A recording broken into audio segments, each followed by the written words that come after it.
Kapod wan mane kaunti ma Migori en ni jal moro ma bende ne kwedo lipot mar BBI e kaunti ma Migori koro dwaro mondo jotelo go eko mane siro lwedo lipod no ero oduok pesa mag jopiny ma bende ne gitiyo godo ne chenro no ero. Migosi Isaac Aluochiera ma bende nodhi e dono ero mar apil mar kwedo lipot mar BBI opako ahinya kaka dono ero mar apil no ng'ado burano ka owacho ni en okang' ma bende okonyo jopiny ma oyangi kaka Wanjiku.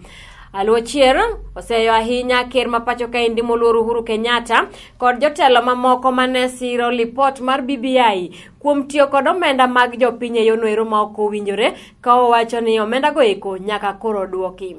Korka kore seneta ma Migori kono ero Migosi Ochilo Ayacko ma bende nowuoyo ewi wach achiel no ero to olieko ni doho mar apil nong'ado bura ma kamano ero mana mondo osande jatend piny owacho ma pacho kaendi moluor Uhuru Kenyatta. To help the public recover their money that was wasted is to file an appeal at the Supreme Court, basically appealing against the service parts of the judgment in the Court of Appeal, because it is the orders against Uhuru Muigai Kenyatta in his personal capacity that will enable the public to recover their money. There was also in the High Court a petition or a prayer asking that the High Court rule that other public officers who assisted Uhuru in the unconstitutional illegal BBI process should also join Uhuru in reimbursing the public. It was our money that they wasted, and this money needs to get back to the people to serve proper development activities on behalf of the ordinary Mwananchi. So if there is enough consensus amongst the people,